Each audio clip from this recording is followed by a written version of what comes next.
우리 위대한 찬양팀을 통해서 은혜 많이 받으셨죠? 네. 찬양하실 때마다 박수를 힘차게 치시고 또 믿음으로 기도하시고 또 예배 때마다 아멘으로 크게 화답하시기를 주님으로 축원합니다. 제가 2월 20일 날, 2월 20일 날 제가 어느 교회 집회를 인도하러 갔어요. 근데 제가 큰 충격을 받았습니다. 그렇게 교회 규모는 크지 않았는데 성도들이 얼마나 뜨거웠는지. 근데 제가 가장 큰 충격을 받은 게 무엇이냐면 그 목사님이 초등학교하고 중고등부 학생들을 데리고 와서 제 앞에서 이제 기도를 해주십사 하고 부탁을 했어요. 근데 애들이 갑자기 제 앞에 오더니 처음 무릎을 꿇는 거예요. 5학년, 3학년. 더 충격받는 게 4살짜리가 무릎을 꿇더라고요. 4살짜리가 무릎을 꿇고 제 기도를 받는데 아멘하고 막 하는 거다. 이야, 정말 대단하구나. 여러분, 우리가 믿음으로 살아갈 때 하나님께서 자녀들도 책임져 주시고 우리의 삶에 하나님의 은혜와 능력으로 붙잡아 주시는 것입니다. 찬양하실 때마다 힘차게 박수 치시고 예배 때마다 아멘 하시고 하나님께서 선포되어지는 말씀을 내 말씀으로 받아주시기를 바랍니다. 오늘은 마가복음입니다. 마가복음 9장 14절에서 24절까지 말씀입니다. 신약성경 69페이지, 68페이지를 찾아주시기 바랍니다.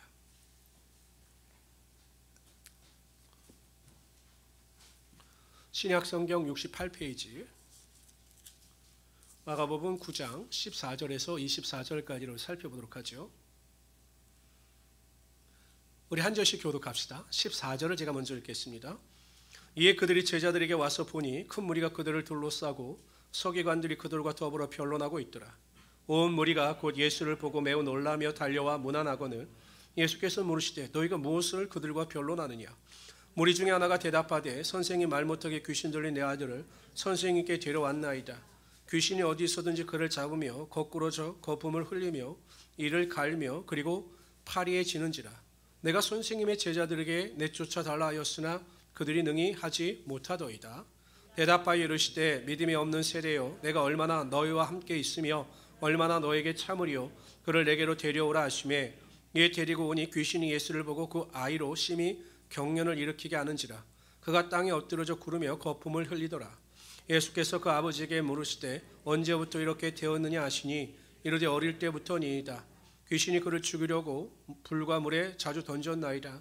그러나 무엇을 하실 수 있거든 우리를 불쌍히 여기사 도와주옵소서. 예수께서 이르시되 할 수 있거든이 무슨 말이냐. 믿는 자에게는 능히 하지 못할 일이 없느니라 하시니라. 우리 24절 다 같이 읽읍시다. 시작. 소리질러 이르되 내가 믿나이다. 나의 믿음 없는 것을 도와주소서 하더라. 아멘. 저는 지금 읽어드린 본 말씀을 가지고 하나님의 능력을 경험한 사람, 귀신 들린 아이 아버지, 이와 같은 제목으로 하는 말씀을 준비하도록 하겠습니다. 부모가 죽으면 산에 묻고 자식이 죽으면 부모의 마음에 묻는다라고 하는 말이 있습니다.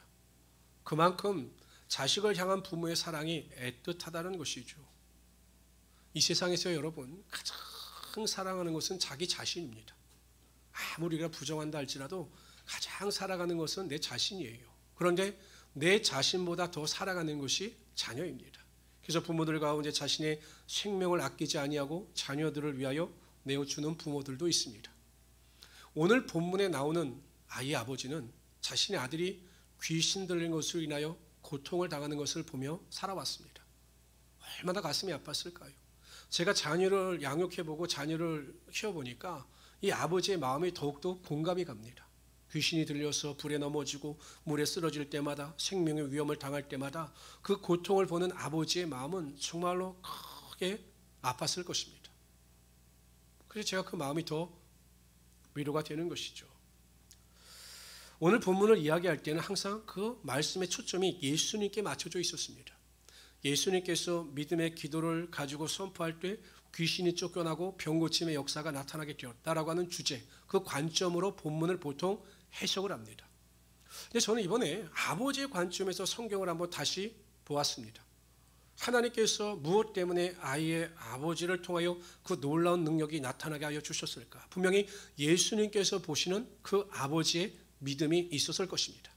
제가 그러한 관점에서 한번 본문을 보니 그 예수님께서 역사하신 이유가 있음을 보게 됩니다. 아버지의 믿음, 아버지의 결단이 있었던 것입니다. 첫 번째로요, 귀신 들린 아버지가 예수님의 능력을 맛볼 수 있었던 이유는 아들의 문제를 가지고 예수님 앞에 찾아왔기 때문입니다. 아들의 병은 좀 독특했어요. 아들에 대한 병에 대한 아버지의 분명한 인식이 있었습니다. 이 병은 귀신으로 인한 병이었다는 것입니다. 일반적인 육체의 병이었다면 의사를 찾아가 문제를 해결할 수 있었지만 아버지에게 보기에는 귀신 때문에 이러한 일이 발생하였기 때문에 이것은 영적인 문제라는 것을 분명히 알았습니다. 그래서 아버지는 자신의 아들의 문제를 가지고 병도 고치시고 귀신도 쫓아내시는 예수님 앞에 나와 자신의 아들의 문제를 완전히 맡겼던 것입니다. 이 소식을 듣고도, 예수님에 관한 소식을 듣고도 아버지가 나와서 예수님께 그 문제를 맡기지 아니하였더라면 그 아들의 병은 또한 예수님의 능력은 절대 경험하지 못했을 것입니다. 시작이 반이다라는 말이 있습니다. 시작이 반이다. 제가 보기엔 모든 문제나 우리의 삶의 여정 가운데 있어 기도가 모든 시작의 반이 되는 것입니다.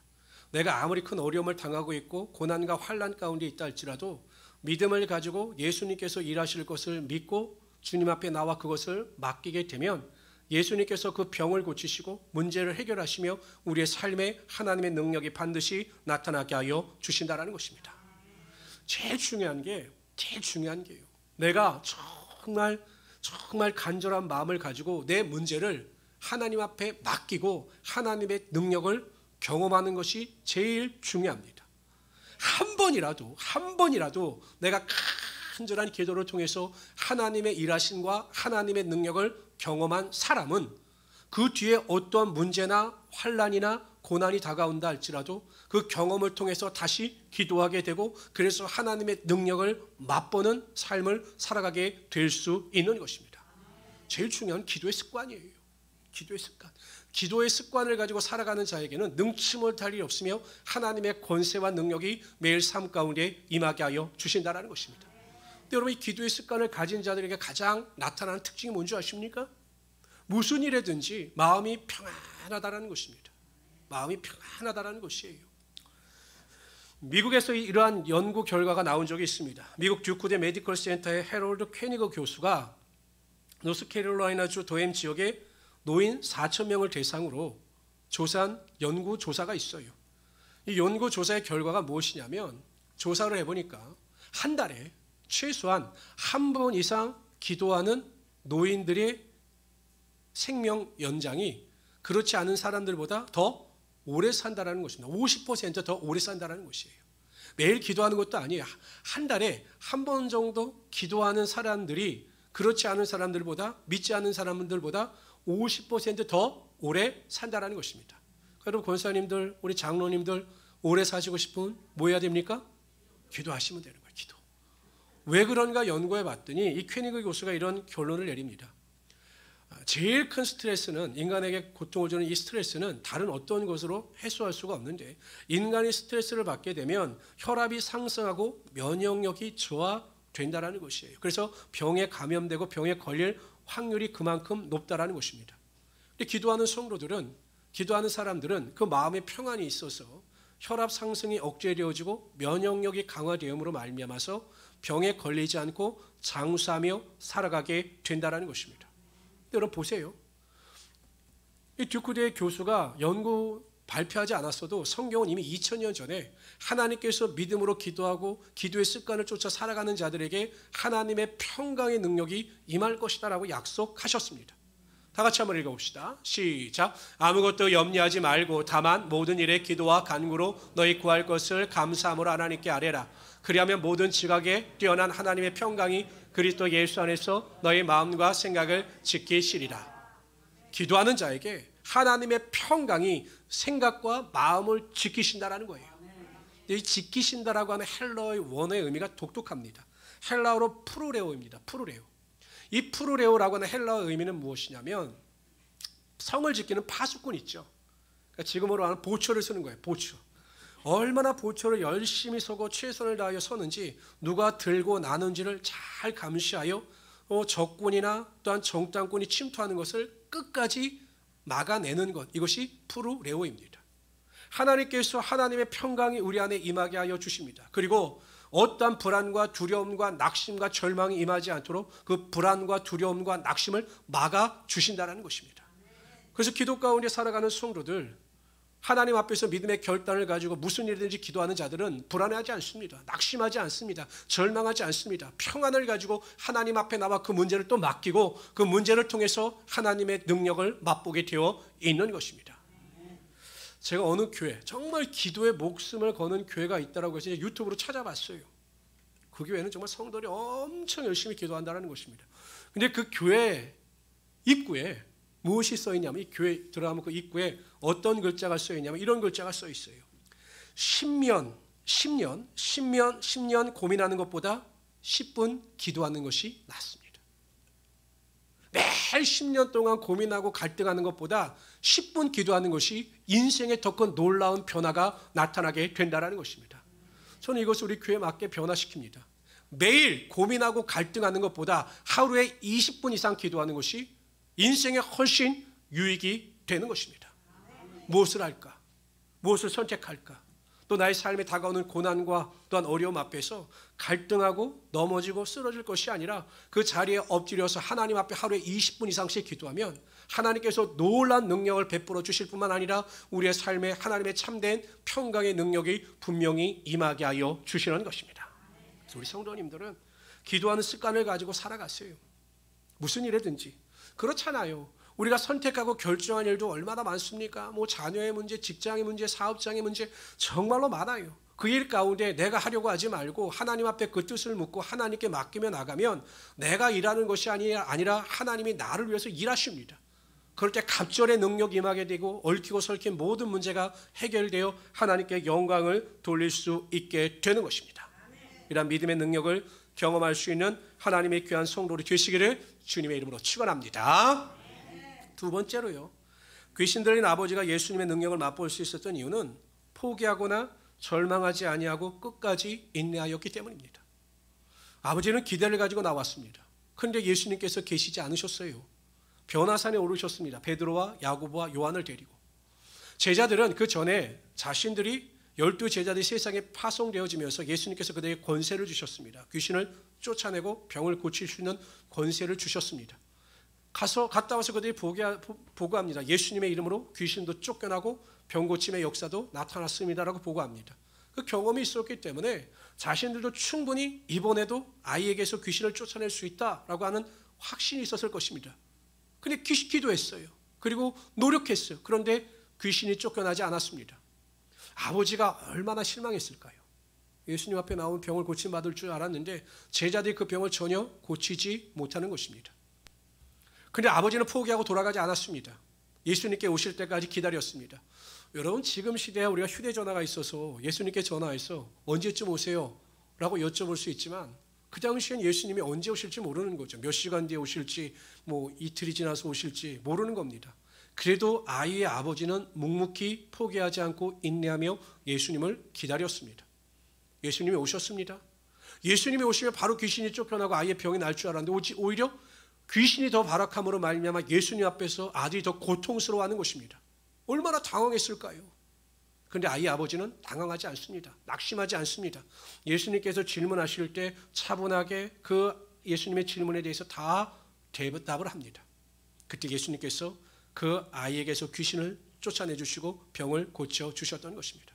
만약에 제자들이 그 아이의 병을 고치지 못하는 것을 보고 실망하여 돌아갔다면, 예수님 앞에서 자신의 아들이 더 고통스러워하는 것을 보면서 포기하여 돌아갔다면 그는 예수님의 병 고침의 능력을 경험하지 못했을 것입니다.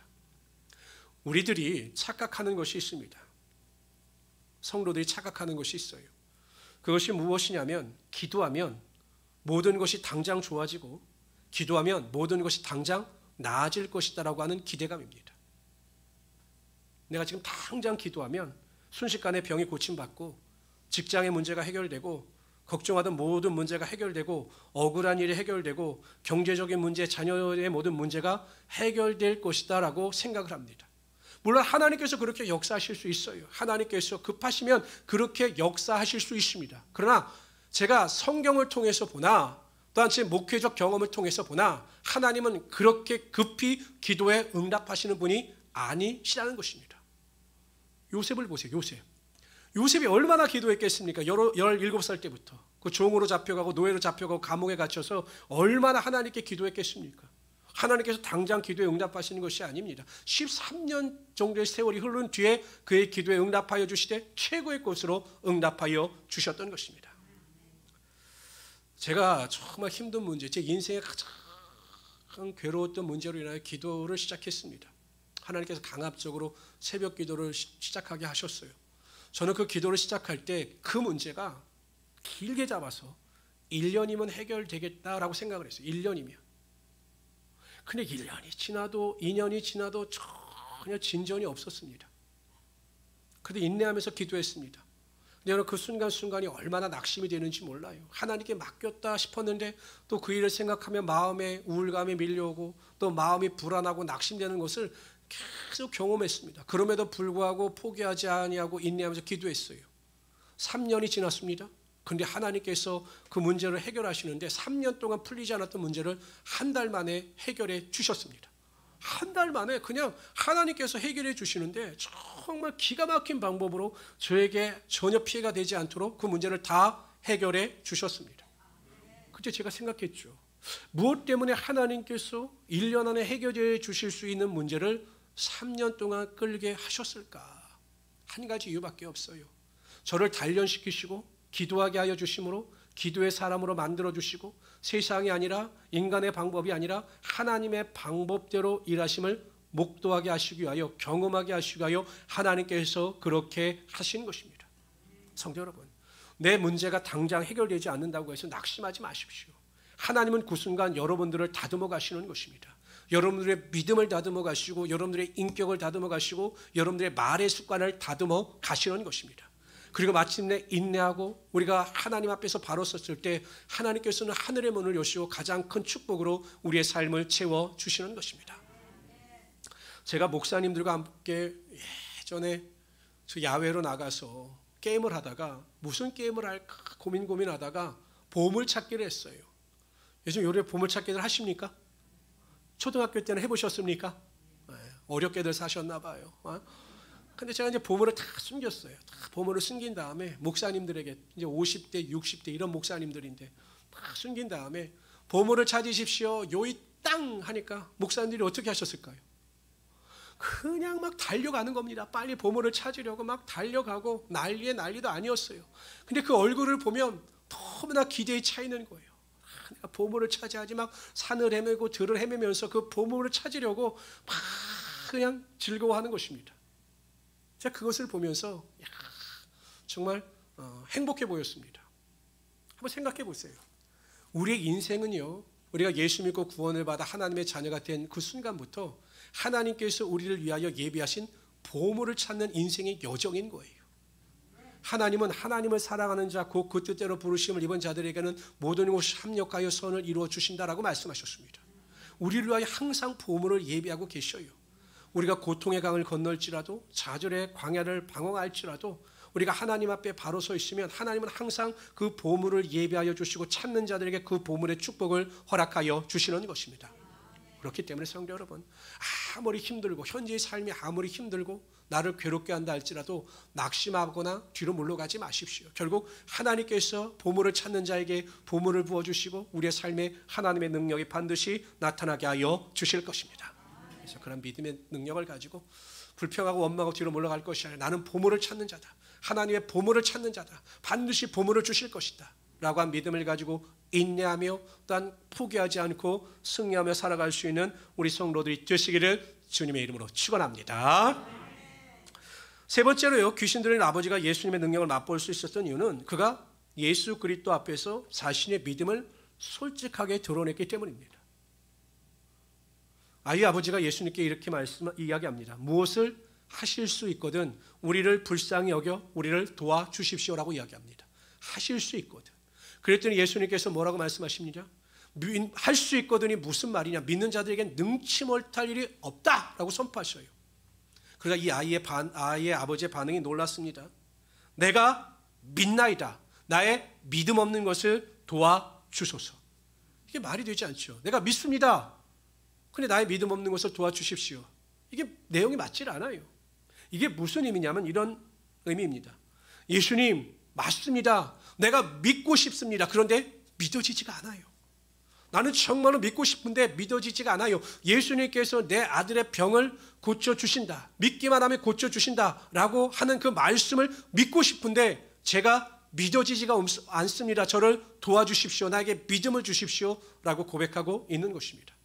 그 말을 듣자 예수님께서 그 아들에게 있는 귀신을 쫓아내시고 병 고침의 능력을 그 아버지에게 보여주셨습니다. 생각해 보세요. 그 아버지가 자신의 눈앞에서 그 아들을 괴롭게 하던 귀신이 쫓겨나고 병 고침의 역사가 나타나는 그 현장을 보면서 예수님에 대한 믿음이 확실해지는 것이죠.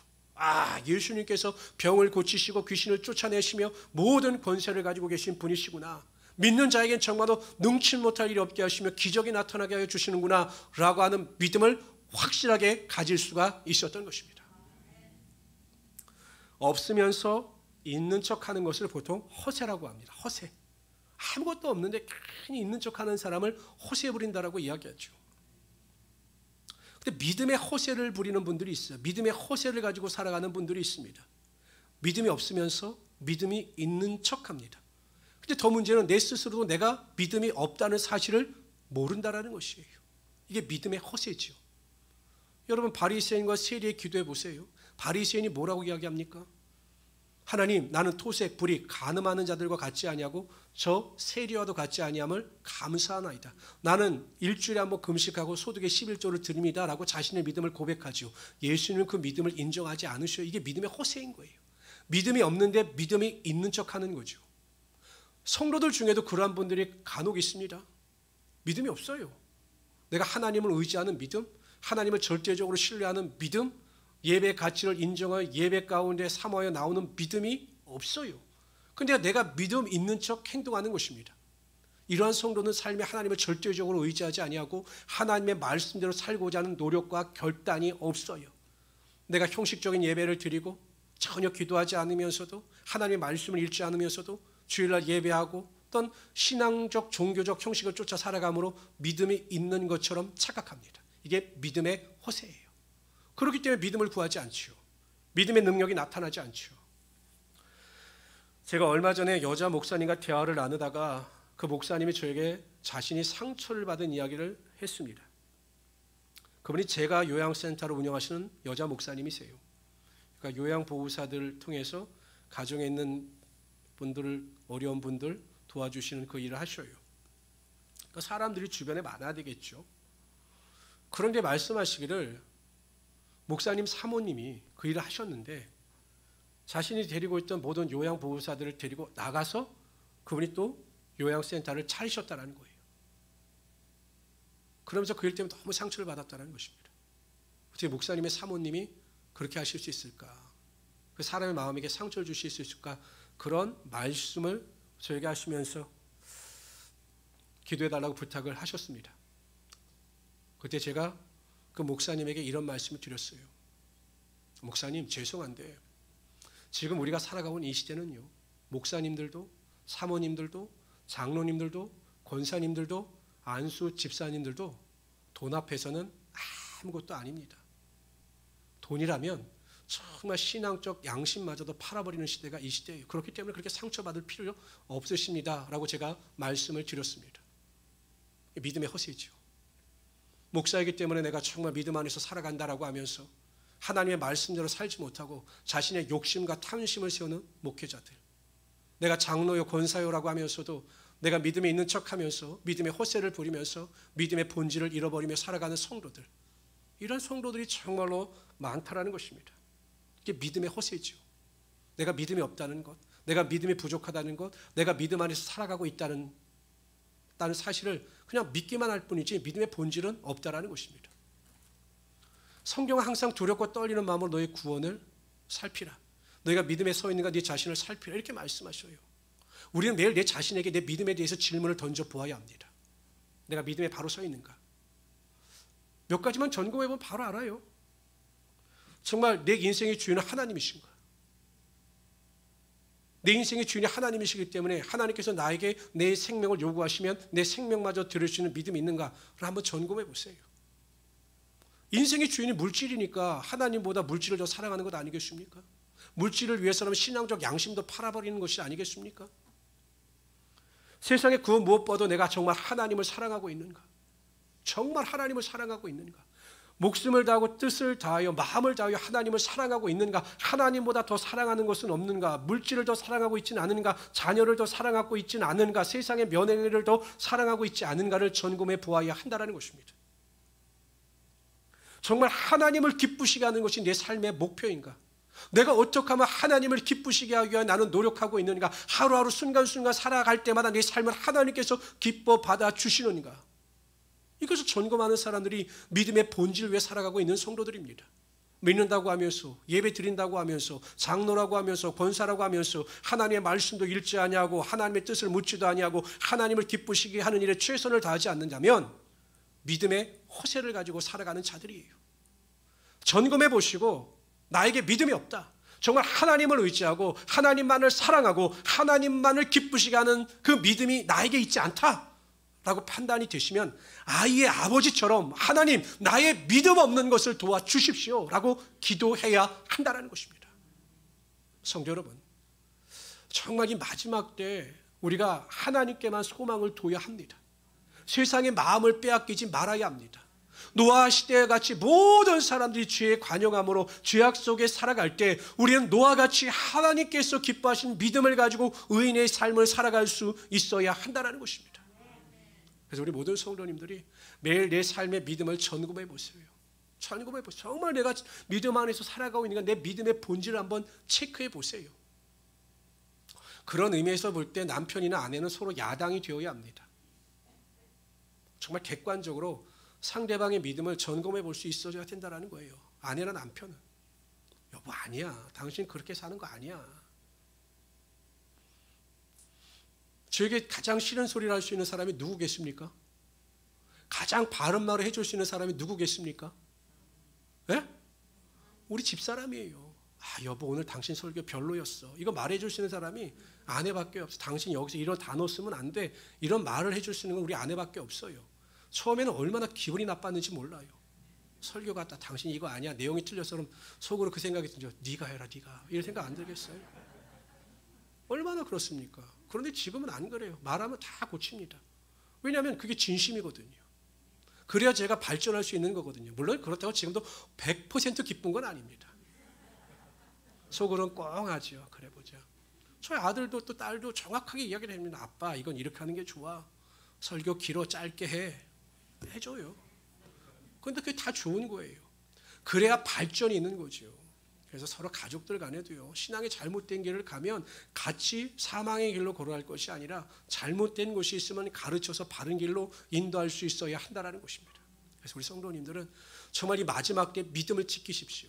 믿음을 지키셔서 내가 정말 믿음에 바로 서 있는가를 점검하시고 그 믿음 안에서 하나님의 영광을 쫓아 하나님만을 기쁘시게 함으로 하나님의 능력을 맛볼 수 있는 우리 성도들이 되시기를 주님의 이름으로 축원합니다.